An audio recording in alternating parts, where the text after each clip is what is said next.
There is a particular kind of silence that settles over an apartment complex once the searchlights go dark and the volunteers go home. And it is that silence which hangs over Decker Drive in Baytown, Texas, a flat industrial stretch of the Gulf Coast, where refinery towers glow orange against the horizon and 18-wheelers rumble past at all hours, indifferent to whatever human dramas unfold in the modest apartment buildings lining the road. This is the kind of neighborhood built on long shifts, hard work, and familiar faces. A quiet corner of Baytown, about 26 miles east of downtown Houston, where life moves at a steady pace and people recognize one another from passing waves, shared routines, and years of crossing paths, even if they never learn each other's names. The Texas heat hangs heavily over the streets for much of the year, wrapping the town in a constant haze.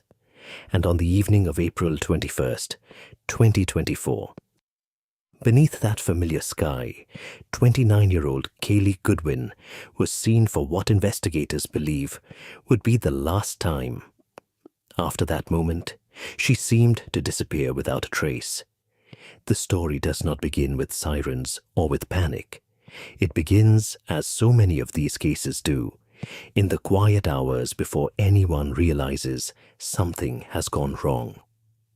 Investigators would later determine that at approximately 7 o'clock that evening, Kalie was near her apartment complex in the 3100 block of Decker Drive, and that she got into a vehicle with a man whose identity at that moment was unknown to anyone examining the case. Assistant Chief Steve Doris of the Baytown Police Department would later describe this moment as the pivot point of the entire investigation, the instant captured, however imperfectly, by security cameras and by the electronic footprint every modern life leaves behind, whether we intend it to or not. Kalie got into that car, and then, for the people who loved her, she seemed to vanish from the world entirely. It would take another day for the true shape of the horror to reveal itself. On April 22nd, Kalie's mother, a woman named Casey Richardson, received a phone call from an unknown man. It wasn't a call reporting an accident, not a call from a hospital, not the kind of call a mother braces herself for in the abstract. It was a demand.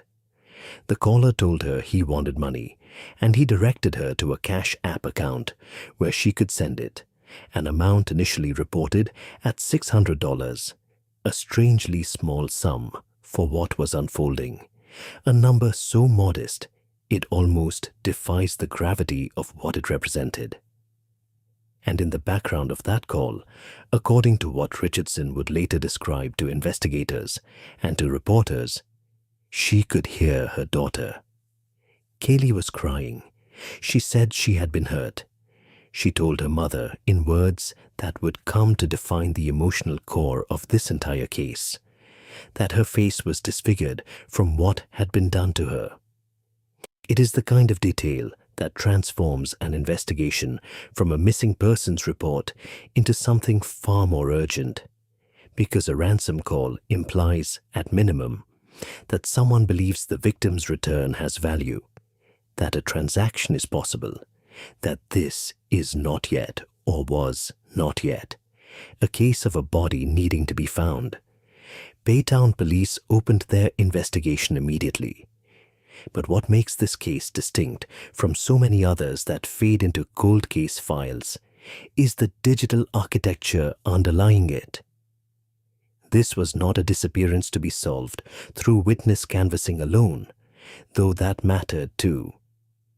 It was a disappearance that had already, from its opening hours, generated a trail of data, a phone number that placed the ransom call, a Cash App account tied to a real financial identity, cell towers pinging in sequence, and a vehicle whose movements could, with the right legal authority and the right technical expertise, be reconstructed almost minute by minute. In an era where nearly every transaction and every phone leaves behind a shadow of itself in some server, the challenge for investigators is rarely whether the evidence exists. It is whether it can be found, correctly interpreted, and legally obtained in time to matter. The first thread investigators pulled was the vehicle. Using surveillance footage from the apartment complex and automated license plate reader technology positioned throughout the region, Baytown detectives worked to identify the car Kalie had entered that evening. This is unglamorous patient work, the kind that rarely appears in dramatized crime fiction, because it consists mostly of hours spent cross-referencing frame-by-frame footage against plate databases, watching a single vehicle pass through digital checkpoints across a sprawling metropolitan area. But it worked. The plate led them to a registered owner, a woman who, when contacted, told police that her boyfriend had been the one driving her car that night. That boyfriend's name was Juan Sergio Flowers, a 39-year-old man who went by the street name Country. And the moment his name entered the case file, the investigation took on a second, darker dimension, because Flowers was not unknown to Houston area law enforcement. At the time, detectives were closing in on him in connection with Kalie's disappearance. Flowers was already in custody, arrested during an unrelated traffic stop after Houston police pulled him over while he was driving the vehicle belonging to his girlfriend. That arrest, investigators would later note, may have been an accident of timing that inadvertently interrupted whatever was unfolding, though this remains one of the questions the public record does not fully resolve. What was not a coincidence, however, was the parallel case investigators discovered as they dug into Flowers' recent history. Roughly a week after Kalie vanished from Baytown, a 24-year-old woman named Megan Rouse was found dead on a desolate road in southwest Houston, near Alameda Road, having been severely beaten and shot multiple times. Flowers was charged with her murder. 2 women, 2 cases, 1 name connecting them, separated by only days and by roughly 26 miles of interstate. It is worth pausing here to consider what this convergence means for the texture of the investigation, because it is rarely the case that a single piece of evidence solves anything in isolation. It is the accumulation, the way one thread of inquiry into a murder case in Houston happened to intersect with a missing persons case in Baytown, that gave investigators a fuller, more urgent picture of who they might be dealing with. Digital forensics teams within the Baytown Police Department began working to trace the cellular data associated both with Kalie's phone and with the phone used to place the ransom call to her mother. Well, a cell phone doesn't have to reveal an exact address to tell investigators a remarkable amount. Every time it connects to a nearby cell tower, it leaves behind tiny digital footprints, silent signals that, when pieced together, can trace the phone's movements with surprising precision. By comparing which towers the device communicated with, and exactly when those connections occurred, investigators can often shrink a search from an entire city to a single neighborhood, sometimes even a single block. It's an invisible trail most people never realize they're leaving behind. Yet, it has quietly become one of the most valuable tools in modern criminal investigations, helping detectives reconstruct journeys long after the people who made them have vanished. The detectives cross-referenced this data with financial records tied to the Cash App account used in the ransom demand, records that, once subpoenaed, are capable of revealing not just a name but a pattern of use, a history of transactions, and sometimes an address tied to a linked bank account or a verified phone number. Piece by piece, the digital trail pointed toward a residence in Houston. According to investigators, information obtained during the earlier arrest, combined with the cellular data the digital forensics unit had been analyzing, converged on an area in the city where both Kalie's phone and the Ransom phone had been tracked. Detectives canvassed the neighborhood and eventually identified a specific residence connected to the phone used to call Casey Richardson. When officers with the Gulf Coast Violent Offenders Task Force located and arrested the individual associated with that address on charges unrelated to Kalie's case, a search of the property followed. What they found there, according to statements later given by police, was evidence connecting Kalie to the home, evidence that, in the department's own words, indicated she had been assaulted inside those walls by Quan Flowers. On June 20th, 2024, Flowers was formally charged with aggravated kidnapping in connection with Kalie Goodwin's disappearance.